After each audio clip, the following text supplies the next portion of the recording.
Welcome to Old World Order Theology with Brian Newberry. Today's topic, can Catholics be Freemasons? Before we get started, if you haven't done so already, please subscribe to this channel. You'll love it. Please like this video and share with your friends. It's very helpful when you do that. It lets YouTube know that this is a video worth watching, and it's very informative. And feel free to leave any comments in the section below. So today's topics: can a Catholic be a Freemason, and secret societies in general? And so before I answer the question, or I talk about it or give commentary, I will let Pope Leo XIII answer that question, because no fewer than 12 popes and no fewer than 22 official documents have referred to Freemasonry as something to be dealt with. So it is not a conspiracy theory, it is a conspiracy fact that there is an organization called Freemasonry, and it is a little bit more than just some common fraternity of people of goodwill. It is actually something that came about to purposely undermine the authority and influence of the one holy Catholic and Apostolic Church. So, with that being said, Pope Leo XIII, from the encyclical Humanum Genus, April 20th, 1884. So it's been around a while. It's a very short encyclical, so it won't take long to get through. Quote, "Let no one think that for any reason whatsoever he is permitted to join the Masonic sect, if his profession of Catholicism and his salvation is worth as much to him as it ought to be. Let no pretended probity deceive one, for it can seem to some that the Freemasons demand nothing which is openly contrary to the sanctity of religion and morals. But, since the entire reasoning and aim of the sect itself rest in viciousness and shame, it is not proper to permit association with them or to assist them in any way." Close quote.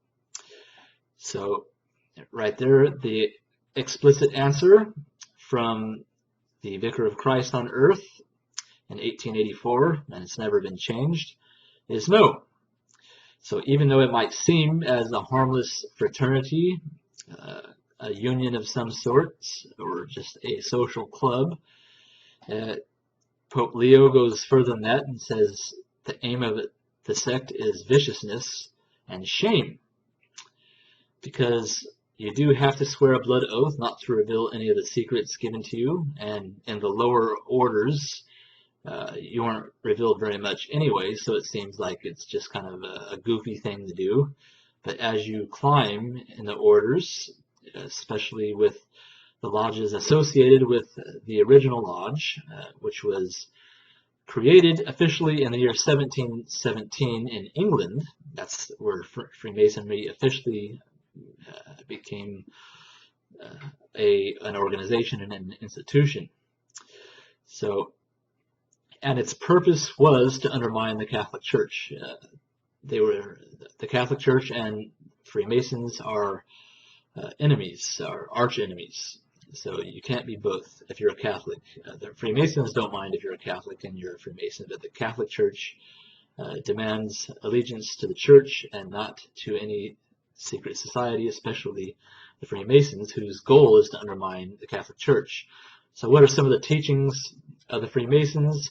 The universal brotherhood of man, right? So the focus is on humanism, the rights of man, common fraternity and brotherhood, and to become a better person by your own effort. Whereas the Catholic Church and the sacred scriptures teach that in order to become a transformed person, not just a better person, naturally speaking, you have to be supernaturally transformed. It is by the grace of God through Jesus Christ and the gospel alone, and not by any effort outside of that. Any effort outside of the grace of God through Jesus Christ and the gospel is dumb. It's not worth anything. It will be burned up. You cannot save yourself.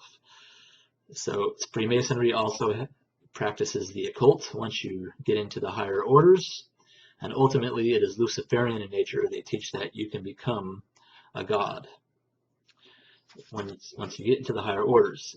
It's centered on the occult, and you could do research on that. And I've had other videos on this topic, so feel free to look at other videos I've done on Freemasonry and the Catholic Church.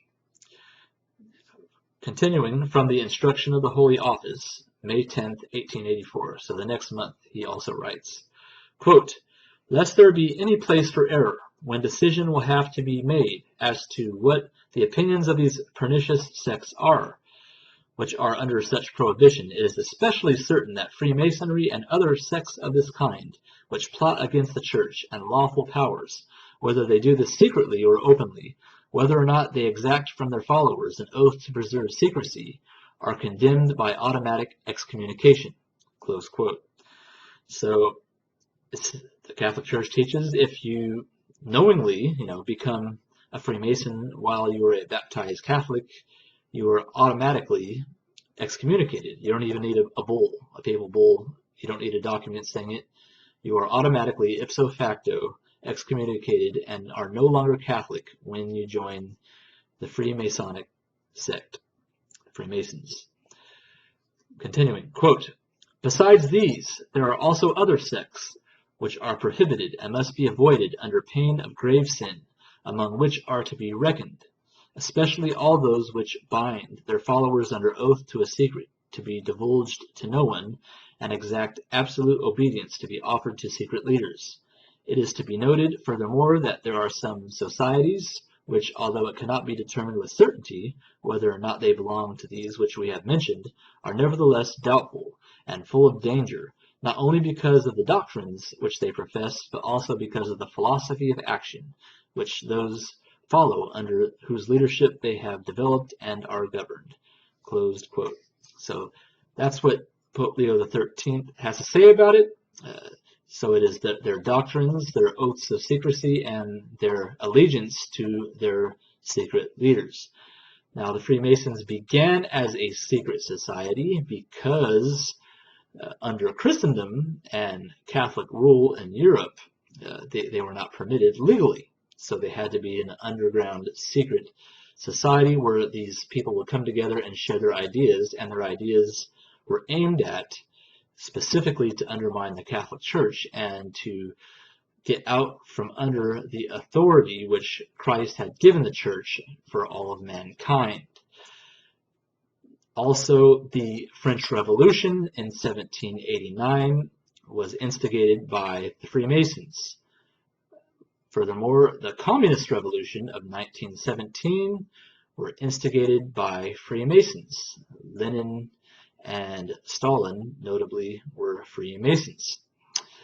And also, there was another secret society which joined forces with the Freemasons beginning in the year 1776, called the Bavarian Illuminati, which was founded by Adam Weishaupt, May 1st, 1776. And you can check the back of the dollar bill in the Roman numerals. On the bottom of the pyramid, it has that date. And these two groups, the Illuminati and the Freemasons, they joined forces for quite a while, but eventually Adam Weishaupt had a falling out with the Freemasons, and then they went their separate ways. Both of them had similar goals. Both hated the Catholic Church, wanted to undermine their authority. Both wanted to infiltrate the educational systems and the universities and public offices and so forth, and propagate propaganda against the Catholic Church. That's what they had in common. So it is interesting to note that all of these kind of shady or evil organizations all have one common enemy, and they will join forces on occasion to defeat the common enemy, and that is the one holy Catholic and Apostolic Church. So that goes for Freemasonry, that goes for the Illuminati, which we no longer know for sure if they even exist because they are not official anywhere. And that goes for the Church of Satan. They're always reversing Catholicism. They have a black mass, they get a consecrated host, they defile it, and they say the Our Father in reverse and do all kinds of other things that mock specifically the Catholic Church. Yes, of course they hate all Christians in general, but specifically the Catholic Church. So, and the communists hated the Catholic Church, wanted to infiltrate it, and the Freemasons were very successful and explicit at infiltrating the Catholic Church. Their goal was to have a pope who agreed with their doctrines, and you can see today that is going on right now. So with that being said, that's a very short answer to the question.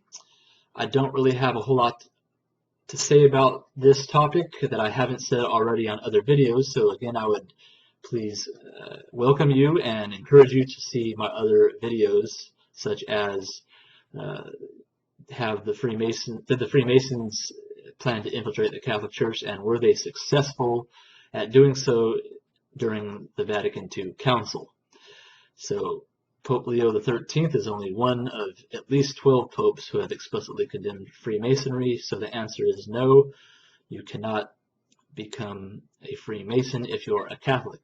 And in fact, when someone who was, or even somebody who is related or a child of someone who was a Freemason, when they convert to the Catholic Church, because they swear a blood oath and they even bind their posterity, their seed, in that blood oath, when they do convert to Catholicism, they usually have a special rite of exorcism just in case there are any demons attached to the person through the blood oath of the Freemasons. So Freemasonry is utterly demonic. Its intent is to secularize all society and reverse everything that Christendom produced in Western civilization, and to undermine it and to have it under a one-world secular government, a one-world religion, which kind of has no absolute morals, no absolute doctrines, so you can kind of believe whatever you want, believe in whatever God you want, and it ultimately results in worshiping yourself. You end up worshiping the earth and the climate and all that other stuff that goes with it, and then you use occultic practices to manipulate reality to accomplish your goals. So I hope this was helpful. We'll probably speak on this topic again because, like I said, many popes condemned Freemasonry, so we're kind of going the encyclicals of the popes right now. Right now we're in Pope Leo XIII. So God bless you, and share this video with your friends. In nomine Patris et Filii Spiritus Sancti. Amen.